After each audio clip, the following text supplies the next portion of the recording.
I'm holding in my hand some Korean mustard seed. They're very small. Now, the mustard seed in the Middle East is even smaller than this. In fact, it's said about 20,000 of these little mustard seeds can fit in about 1 ounce. That's very small. And if I were to scatter it on the ground, there's no way you can find it easily, that is. You'd have to get down and search for it. Jesus compared the kingdom of God to mustard seed. And he said, the kingdom of God is like a mustard seed which a man took and put in his garden, and it grew and became a large tree, and the birds of the air nested in its branches. Why is Jesus comparing the kingdom of God to a mustard seed? Now, it would be common in that culture to refer to a large plant, and these mustard seeds could grow into a large plant as tall as 12 feet. Now, technically it's a plant, not a tree, but they get as tall as many trees. They can get as high as 10 to 12 feet. That would be about twice as tall as I am. So it's a large plant, and Jesus said the birds of the air nested in its branches. And it would not be uncommon in the Middle East to find many birds hovering over these mustard trees or mustard plants because they like to eat the little seeds. And so Jesus is telling us that the kingdom of God begins very small as something seemingly insignificant like a mustard seed. And yet, when it's planted in good soil, it's going to grow up into something very substantial that provides a place of refuge and habitation for small and fragile creatures like birds. Birds are homeless. They live out in the outdoors, and yet Jesus said, your Father provides for them. How much more is He going to provide for us? So here, birds are representing human beings. It's representing the people who need a place of habitation, a dwelling place. The kingdom of God becomes the place that we dwell.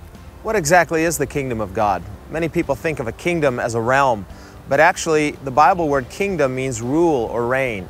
The Bible word in the Greek is basileia, and it speaks of the authority of God. It speaks of a king's rule, a king's dominion. In the English word kingdom, we derive it from the Latin. We all know what the word king is, and the second half, dom, is the Latin word from which we get the English words dominion, dominate, and these speak of a king's dominion, a king's rule, his authority. We're speaking of Christ's lordship. And so the kingdom of God speaks of Christ's lordship in the life of a disciple. The life of Christianity is the life of discipleship, and Jesus says this begins almost insignificant in our life. We have to think about how Christ came into the world. He came into the world in relative obscurity, born in the city of David and yet born in a stable, laid in a manger. He grew up in Nazareth, a city that was not respected by any means, and his disciples were not the highly educated of the world. They were humble people. They were fishermen and tax collectors, and they were not the wise and the wealthy and the highly educated of this world. And so we see that Jesus calls the weak. He calls those things that are unassuming and not necessarily impressive from a human perspective. And so this is what Jesus means when He says the kingdom of God comes without observation. So the kingdom of God begins as something very small and seemingly insignificant, and yet Jesus says it's going to grow into something very great. It's going to produce something that is life-giving and life-sustaining. It provides food and shelter for those that are weak and those that are homeless, those that are looking for sanctuary and refuge. Why does it come in this relative obscurity and weakness? Jesus prayed and He thanked the Father that these things were hidden from the proud and from the wise and revealed to small children. I believe there's an aspect of the hiddenness of the kingdom in that it comes to test our hearts. It comes to reveal whether we're proud and hard or whether we're humble and able to see the kingdom and see the King for who He is. Jesus talked about the sower of the seed, and He scattered seed in 4 types of soil. There was the hard-packed soil, and the seed didn't produce anything there. Likewise with the shallow soil and the soil with the thorns. The only place where the seed produced fruit was in good soil. And so if the kingdom of God is to take root in our lives, we must prepare our hearts like good soil to receive His kingdom.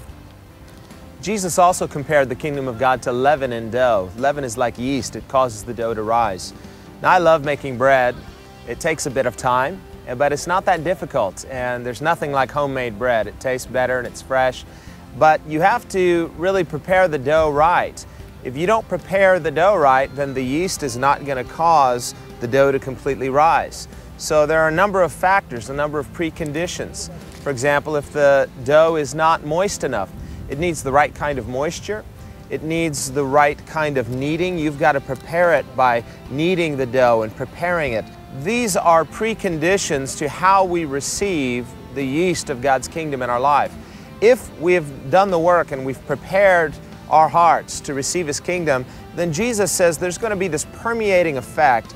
Yeast permeates the dough and it changes it into something completely different. It becomes part of the character of that dough to where now something new has happened and there's been a fusion, if you will, a permeating influence. Jesus' kingdom is to be a permeating influence in our lives that causes an increase of who He is in our complete being.